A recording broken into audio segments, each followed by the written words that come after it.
Those zircons at that temperature could only have been down there a relatively short period of time, and that was published. I published that in Geophysical Research Letters way back in 1982, right before I was asked to leave the Oak Ridge National Laboratory because I testified for creation at the Arkansas trial. Well, I didn't have time to do all that I wanted to do there, but I did get this paper published.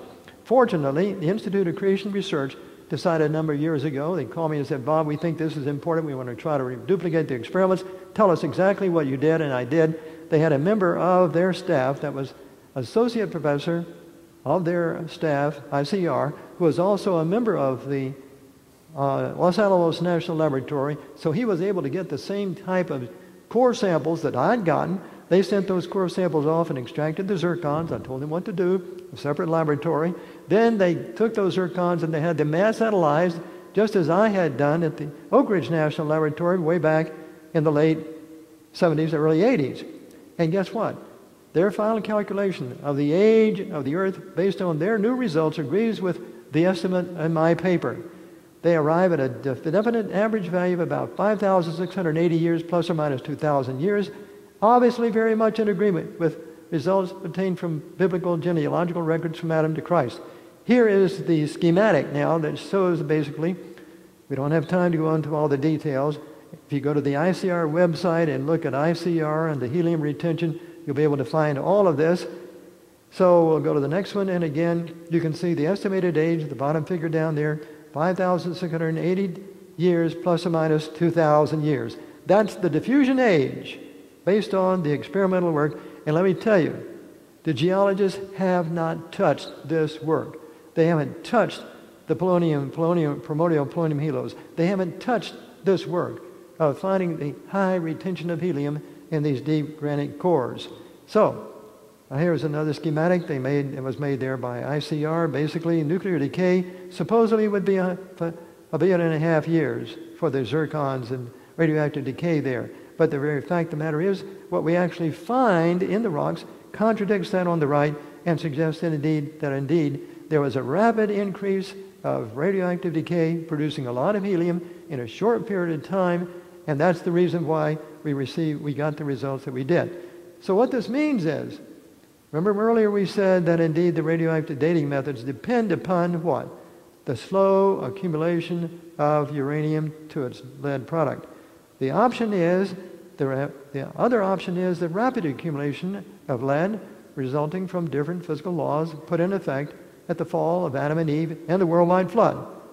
Huge changes occurred, even at creation when sin entered the picture. Huge changes occurred, of course, at the fall of Adam and Eve. And indeed, remember, everyone was built to live forever, and right after the fall, everyone begins to die.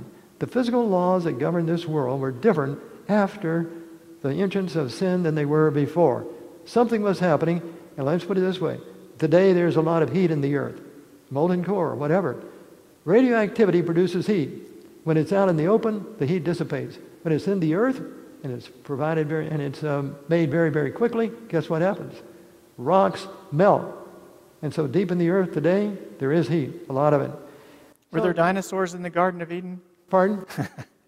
I said, were there dinosaurs in the Garden of Eden? We're going to get to that. Not dinosaurs, but the precursors of dinosaurs. Okay. What are we talking about tonight? A lot of that's in this video, which will be available tomorrow night, or it's on the website. You can go and just look at it there, www.halos.com. The Grand Canyon, and then we don't have a lot of time, and we want to get to the dinosaurs, David. What do you say about the Grand Canyon? Well, anybody that's been to the Grand Canyon has struck by the flat pancake layering of each individual layer. You see the coconino sandstone there kind of stands out. But in an evolutionary model, you would expect there to be a lot of erosion and infilling during the millions of years that it took for each successive layer to be deposited on top of the other. But instead, you see very crisp lines of sediment, one right after the other, very uniform. And the reason why is very simple, because those layers of rock were laid down very rapidly at the time of the worldwide flood. And then they were cut through just as rapidly with some of the giant tidal waves that occurred after the flood. So there's absolutely no question that the Grand Canyon is one of the greatest evidences that we have of a worldwide flood. There's no way that you can explain the flat, very precise layering that you see there in the Grand Canyon on the basis of an evolutionary model of the Earth. It cannot be, it can't happen. So it's the sedimentary rocks there are young rocks. They're actually date from the time of the flood. And you have, of course, at the very base of the Grand Canyon, the non-fossiliferous rocks, the igneous rocks, which, of course, we're saying form the foundations of the continents. All right, David, very quickly, tell us, you know all about this particular... The audience needs to understand very quickly what they're looking at here. Well, very quickly, this is a slide that shows present-day oil formation in the Gulf of California, the Guaymas Basin. It illustrates the fact that some of the oil deposits that we see today in the earth, in the Middle East and elsewhere, those oil deposits actually could have formed very rapidly. The conditions that are required to make not only oil, but coal and all these things which geologists have thought take literally hundreds of thousands of years to form, can actually form rapidly. And if you look at the video, Young Age of the Earth, you can see us actually detail out exactly how that occurs. But it's true that coalification, the coalification process of just plain wood can actually happen just in a few weeks. And we show how that happens in the video. The present-day oil formation here shows that oil can actually form under the right conditions rapidly. It makes sense then that if you have the worldwide flood occurring with all the heat generated, with the volcanic activity generated, you have perfect conditions for a rapid formation of the vast oil reserves, which we see, or which we don't really see, but we know that they exist because the oil companies mine them and, of course, use them to produce the petroleum products which we use so often today. So we want to understand that indeed oil and coal are actually originate with under heat and pressure and so forth of the organic material, trees, plants, and everything that were, fish and everything that were buried in the earth at the time of the flood. And then we go to the time over there in Utah when you and I were discussing. You were telling us about the rapid formation of the coalified wood there and some of the places in Utah and the experiment that we did in the laboratory showing that indeed you can take a piece of wood, as David was saying, and under the right conditions you can take it a long way toward the road of being coal in just a few weeks. As again in the video, Young Age of the Earth. Here I am down in the coal mine there in Price, Utah. David had gone there earlier and scouted out everything and got it ready for me to go down. And there is a dinosaur track in the roof of the coal mine. David, tell us. Yeah, I recommend anybody that wants to see evidence of dinosaurs, go to Dinosaur National Monument. Go to the go to Price, Utah. Ask to see the coal mines which actually contain these dinosaur tracks in the roofs of these coal mines. I mean, they're all over the place. I walked in there myself. I saw these. They're all over the place. Dinosaurs did exist. I believe they existed prior to the flood. I don't necessarily think that they were preserved in the ark at the time of the flood. Now, there's varying opinions on that. I realize that. And I respect the people that believe that dinosaurs still roam around on the earth today somewhere, but we don't believe that ourselves. We believe the dinosaurs perished at the time of the flood. If you go to Dinosaur National Monument in Vernal, Utah, you can actually see these dinosaurs had a very catastrophic ending to their lives. Some of them were ripped apart by what I feel like were violent, ferocious actions of the floodwaters that were actually operative at the time of their death. It's very impressive to see that. And they weren't walking around when they were making these tracks. They were running around looking for higher ground. As each wave of sediment came in, washed over them, they were tromping along on this, making new tracks. The new sediment would come in, perfectly preserving these dinosaur tracks until thousands of years later when they're uncovered by the mining companies there in Price, Utah. So there's no question about the fact that dinosaurs existed. The only question is there's differing opinions on how long ago they existed. And I would like to say that dinosaurs existed very recently. Recently, in fact, if you look at the video, Young Age of the Earth, you can actually see us. We photograph a dinosaur track in relation to a coalified log. That coalified log is something which is relatively recent. It dates the lives of the dinosaurs with the time of the flood, and I think that there's good evidence to show that the dinosaurs did exist with the antediluvians. What are antediluvians? Several thousand years ago. They were antediluvians, but you asked the question earlier, of course, what about where did the dinosaurs come from? We want to put our viewpoint in here, and that is that the original kinds which God created in the creation week, he said all things were good, good, good, and perfect. The dinosaurs, in my opinion, David's opinion, were not good and perfect. They were terrible creatures, very rapacious, they're out there tearing people. People lived at the same time, and other dinosaurs and other things apart.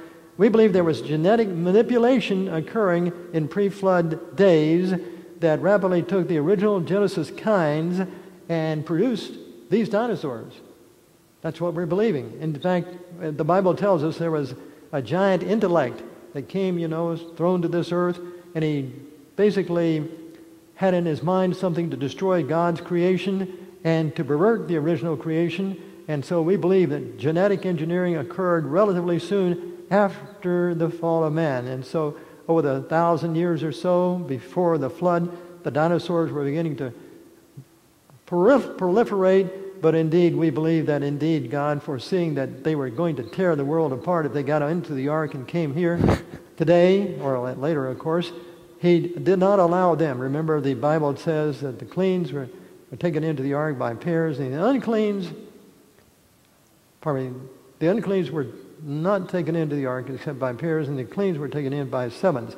So there was a discrimination. We believe that the dinosaur original, whatever it was not taken into the ark, and that process God has not allowed that process to at least continue at the present time. There's some things, and so David, we have then the dinosaurs supposedly in all these different geological epochs, so to speak, Triassic, Jurassic, Cretaceous, Eocene. In papers we don't have time to discuss with you tonight. We've had coalified wood specimens from all these areas, Triassic, Jurassic, Cretaceous, Eocene, and just like with the primordial polonium halos, we found other evidence to show that indeed all these presumed geological eras, so different by 80 million, 110 million, so forth, 200 million, they're all the same.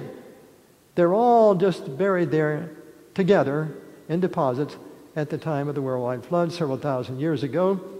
The ancient Earth evolutionary time scale, the granites that supposedly are going to go from 150 million years to 300 million years to 4 billion years and so forth, it all has collapsed because the isotope ratios, you see, are different. There was something going on non-uniform even throughout the Earth itself that caused different isotope ratios, and the evolutionists have interpreted those ratios to give you, quote, different ages for the foundation rocks.